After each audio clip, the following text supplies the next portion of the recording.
The darkness you think is just around you, it is alive. I walked in it. I commanded it. I was a night witch. What we did after 12 a.m. you would never imagine. Every whisper, every ritual, every secret act carried power and death. Now I am revealing what they never wanted you to see. The truth is coming. Are you ready to face it? You must understand, the night is not just darkness. It is a battlefield. After 12 a.m., everything changes. The veil thins. Spirits move freely. Energy shifts. I was trained to sense it, to command it, to exploit it. Most people think evil is loud, obvious, easy to spot. They are wrong. True darkness moves silently, invisibly, feeding on fear and obedience.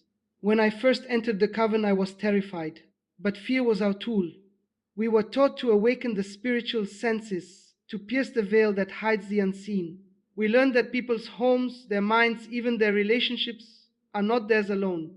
Every whispered word, every jealousy, every hidden resentment becomes an entry point. We targeted these weaknesses after midnight. That's when resistance is lowest. That's when the soul is exposed. I remember the first ritual I participated in. It was subtle, almost invisible to the untrained eye. A circle drawn with salt and ash, candles lit in precise patterns. We did not speak much. Energy does not need words. Energy moves. Energy destroys. We were feeding off intentions, planting seeds of discord, fear, and sickness. One moment, a room was calm. The next, a nightmare was manifesting quietly, almost imperceptibly. You may wonder, how could I participate in such things? It's the same trap millions fall into today: desperation, desire for power, control over circumstances. At first, you rationalize it. It's just energy, it's just words. It won't hurt anyone. But I saw it hurt, it destroyed marriages, families, minds, and lives. And every night after 12 a.m., the power we wielded grew stronger. I remember one woman, a neighbor, whose life we targeted. Nothing dramatic at first, just subtle disruptions. Dreams disturbed, arguments sparked over nothing. People around her began to feel her fear, her confusion, even though she couldn't explain it. We watched silently, invisible, feeding off the chaos we created. By the third night, her life was unraveling, and she didn't even know why. The spiritual mechanics are precise. Every ritual, every chant, every cursed object carries energy. After midnight, these energies are amplified. The human soul becomes more sensitive, more exposed. We were taught to sense it, to manipulate it, and to strike where it hurts most. You may call this superstition, you may call it imagination, but I saw it with my eyes. I touched it, I commanded it, I profited from it until I realized the cost. Fear is the greatest weapon in the dark. Fear is invisible. Fear spreads without sound. Fear weakens defenses spiritually, emotionally, physically. We used it like a scalpel, cutting precisely where it would cripple a person. A whispered curse here, a silent oath there. Every night the web grew tighter, stronger. I can tell you now, fear is addictive to those who wield it. It intoxicates, it blinds, it convinces you that you are untouchable until you become a victim yourself. What most do not understand is this: the night is not just for the living. Spirits walk freely after 12 a.m. Demons, fallen angels, spirits of vengeance, all are active. They are drawn to energy, emotion, weakness, and obedience. We were trained to call them, bargain with them, and bend them to our will. I've seen souls trapped, unseen to everyone else, but screaming in terror, unheard, unnoticed. And here is the horrifying truth. Many people invite this darkness unknowingly, through fear, through envy, through desire for control. They play with forces they do not understand. They sleep in houses that are spiritually compromised. They fall asleep with curses unspoken, oaths unfulfilled, and spirits unsettled. Every night after 12 a.m., the unseen world grows bolder, hungrier, ready to claim what is unguarded. I walked that path. I spoke the words. I moved in the circles. I knew how to make someone's life unravel in silence. And yet, I was also terrified because no one warned me of the cost. Every night of power left its mark on my mind, my soul, my very being. I began to see the truth. What you give energy to controls you. What you awaken can awaken you in return. You must ask yourself, how many times? Do you lie down at night unaware of the spiritual battlefield around you? How many times do you drift to sleep vulnerable while unseen forces gather strength from every doubt, every fear, every unguarded thought? After midnight, the rules are different. The energy is stronger. The spirits are active. And if you do not have protection, if you do not have authority, you are prey. This is only the beginning. The stories I will share are not for the faint of heart. You will see what was done, why it was done, and how it shaped the lives of those involved. I will reveal the hidden methods, the secret rituals, the unseen manipulation that most will never comprehend. By the end, you will understand that the night is alive, that it is waiting, that it is watching. Your awakening begins here. The truths are hidden in shadows, but they will not stay hidden forever. I was a night witch. I know what happens when darkness is left unchecked. And now, I will show you exactly what we did after 12 a.m. After 12 a.m., the world you see is only a fraction of what exists. The unseen world comes alive, energy shifts, boundaries dissolve. We, the night witches, thrived in this hour. Every second carried potential, every shadow could conceal power. The rituals we performed were not random. They were precise, calculated, and relentless. Every movement, every word, every gesture had spiritual consequences. We began with preparation, cleansing the space of ordinary energy, invoking the unseen. Salt, candles, ash, mirrors, symbols, each was a vessel for intent. Intent is the key. Without intent, energy moves nowhere. With intent, energy can destroy. I remember the first time I participated in a binding ritual. We targeted a man whose arrogance endangered us all. We did not need to touch him. We did not need to confront him. The ritual was enough whispered words, precise motions, and unseen forces taking action. Within days, his life spiraled, conflicts emerged, health faltered, opportunities vanished. I realized then how real and ruthless spiritual manipulation could be. The techniques we used were taught to us as sacred knowledge. Some were simple burning herbs, speaking oaths, visualizing outcomes. Others were far dark invocations to spirits of vengeance, night-bound entities, shadows that feed on despair. We learned how to harness emotions. Anger, fear, jealousy, doubt, each could be channeled into devastating power. Every night after midnight, these energies were strongest. The veil between our world and the unseen thinned. We walked through it like masters of a secret domain. We also learned the art of placement. Objects carry energy. A letter, a cup, a piece of clothing can hold intent. We would place them strategically, knowing that they would influence the person spiritually and emotionally. The more intimate the connection, the stronger the effect. I have seen lives collapse because of a single cursed object left in the right place at the right time. It is subtle, silent, and terrifyingly effective. Not every ritual required a coven. Some were performed alone under the dead of night.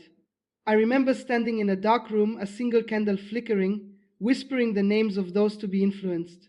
Energy would build, tangible, heavy, almost suffocating. The air felt alive, shadows twisted. Something unseen moved in rhythm with our intent. It was intoxicating, it was frightening, it was addictive. We also exploited cycles, moon phases, solstices, eclipses. Power is not constant, it ebbs and flows. The night witches learned to ride these currents. During certain nights, rituals were magnified, effects were permanent, resistance was nearly impossible. We were trained to sense these windows, to strike when the spiritual conditions were strongest. Timing is as important as method. The universe itself becomes a weapon if you understand it. But these rituals were not without cost. Every spell, every curse, every invocation leaves a mark on the practitioner. It accumulates, it poisons, it isolates. I watched many of my peers fall physically, mentally, spiritually. Some never returned from the darkness they invoked. Others became hollow shells, addicted to power yet terrified of exposure. I realized that wielding this force is a burden, not a gift. Still, we were taught to ignore the cost, to see only results. The goal was control, influence, dominance. We were taught that compassion is weakness, morality is a cage, and it worked every time. We manipulated, we controlled, we destroyed. We became invisible masters, moving threads that others could not see. There is one truth I must emphasize: the spiritual world is responsive. It reacts to emotion, it reacts to intent, it reacts to the unseen agreements humans unknowingly make. Many people unknowingly invite spiritual activity into their homes through anger, despair, envy, or careless words. We exploited these openings mercilessly. Every night after midnight was an opportunity. I remember one ritual where we targeted a young couple. We did not know them personally, but their energy was strong, ripe for manipulation. Through objects, words, and symbols, we planted subtle discord. Weeks later, they argued constantly. Love turned into suspicion. Dreams turned into nightmares. All without direct confrontation. The ritual did its work. This is the terrifying power of unseen spiritual influence. And yet, what we did was not random. It was disciplined. Every ritual had a purpose, a structure, a sequence. Energy flows where it is directed. Chaos is only useful when controlled. We trained for years to master this flow and know when to strike, when to withdraw, when to amplify. Many cannot imagine the precision involved. It is terrifying and beautiful in its dark mastery. Now I must warn you, exposure to these forces is dangerous. Even observing them, even learning about them without protection, can attract attention. The night is not forgiving. Entities we call spirits, we commanded, they are still out there. They respond to intent, to curiosity, to fear. Do not assume knowledge equals immunity. Power without authority is perilous. Finally, understand this. What we did was not mere superstition. It was spiritual warfare at the highest, most secret level. We operated in a domain most humans cannot see, and we left marks indelible, unseen, and sometimes irreversible. Your awareness of this reality is your first defense. Recognize the night as what it is, a spiritual battlefield. Guard your home, your thoughts, your relationships. Do not allow ignorance or doubt to make you prey. The rituals I performed were real. The consequences were real. And the darkness is still active. What we did after 12 a.m. was not without consequence. Every soul we touched, every life we influenced, left a mark not only on them, but on us. The power felt intoxicating at first, but soon it became a cage binding us tighter than chains ever could. I saw friends become strangers in the night. People I laughed with during the day turned into predators after midnight, consumed by the rituals, the manipulation, the darkness. The night witch life is seductive. It promises control, influence, mastery, but it extracts a price. Peace vanishes. Sleep becomes fragmented. Fear whispers constantly. Guilt gnaws silently. There is a cost to every curse, every spell, every whispered prayer of manipulation. Spirits do not just obey, they record, they observe, they remember. Every action returns. Every energy shift is mirrored back in ways we did not anticipate. I have seen peers fall, haunted by entities they summoned for others. Some lost their minds entirely, others their health, their relationships, their very sense of self. The people we targeted often did not know why disaster followed them. Arguments, heartbreak, sickness, financial ruin, all carefully orchestrated yet invisible. And the worst part, they often blamed themselves. They wondered if God had abandoned them, or if they were cursed for something they never did. We exploited that helplessness, that doubt, that fear. I remember one young woman, barely 20, who became the focus of an entire night's work.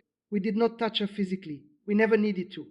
Through ritual, objects, and intention, her life became a nightmare. Relationships fell apart. Opportunities vanished. Her mind became anxious, restless, haunted. She did not know why. She thought she was losing herself. I knew then the depth of the harm we could cause without ever being seen.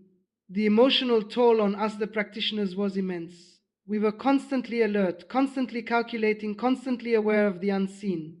Sleep became impossible. The shadows in our own homes felt alive.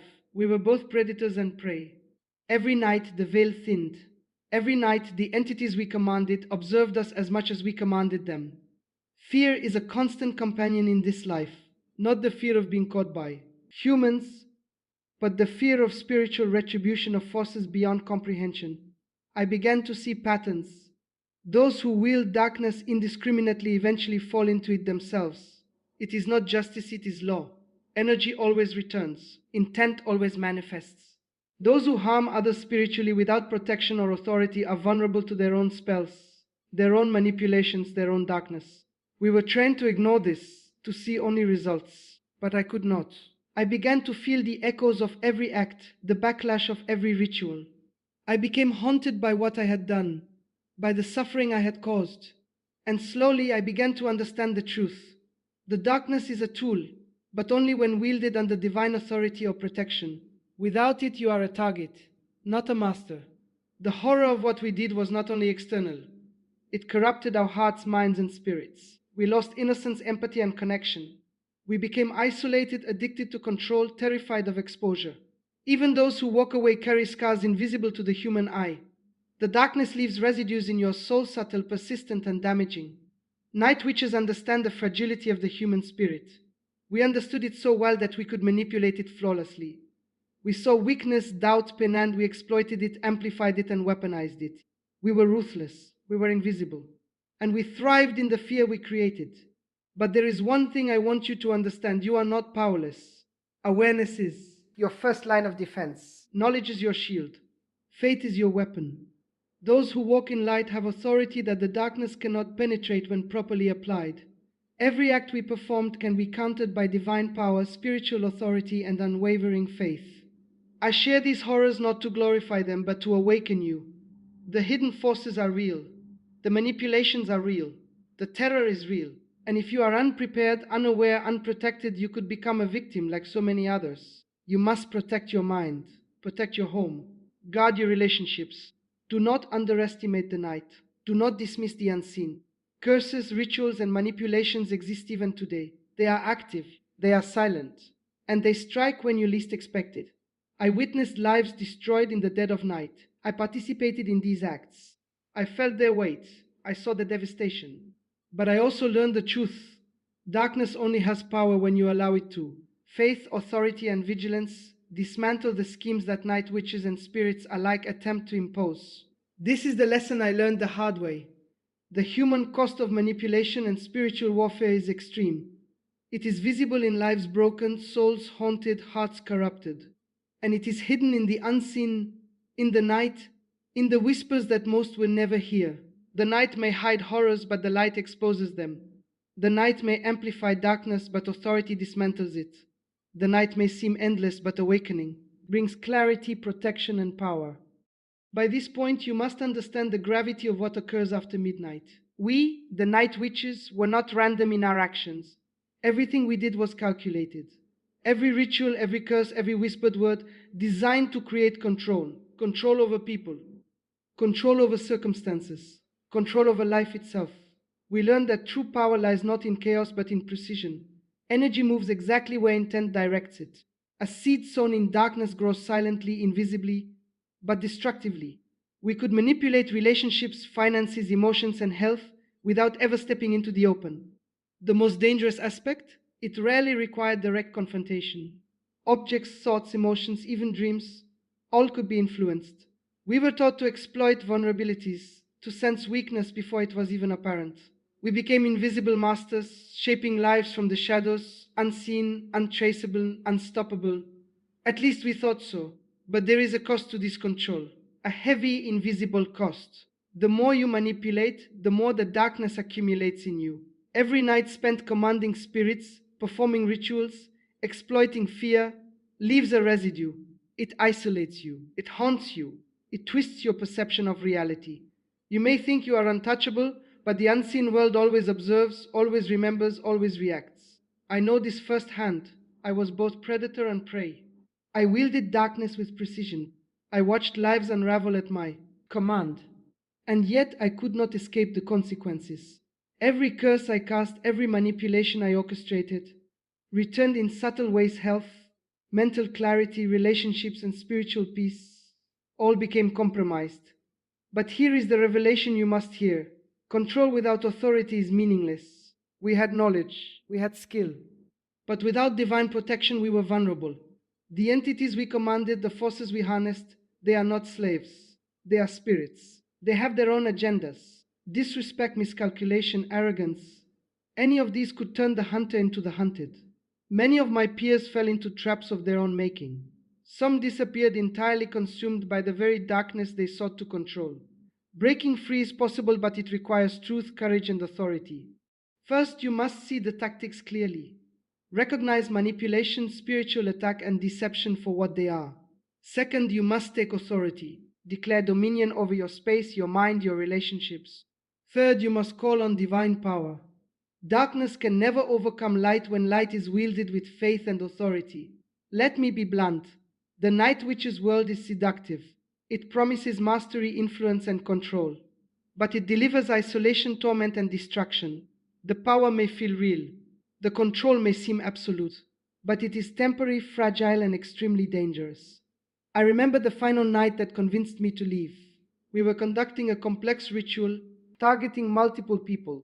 The energy was heavy, almost unbearable. The shadows moved with awareness. And in that moment, I saw what my life had become: a web of destruction, manipulation, and fear. I realized I was no longer in control. I was bound. I was trapped. I was haunted. Leaving was not simple.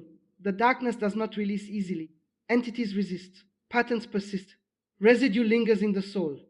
I had to dismantle every ritual I had performed, sever every unseen tie, and reclaim authority over my own life. It was excruciating, spiritually, emotionally, mentally, but it was necessary, and it is possible for anyone willing to fight.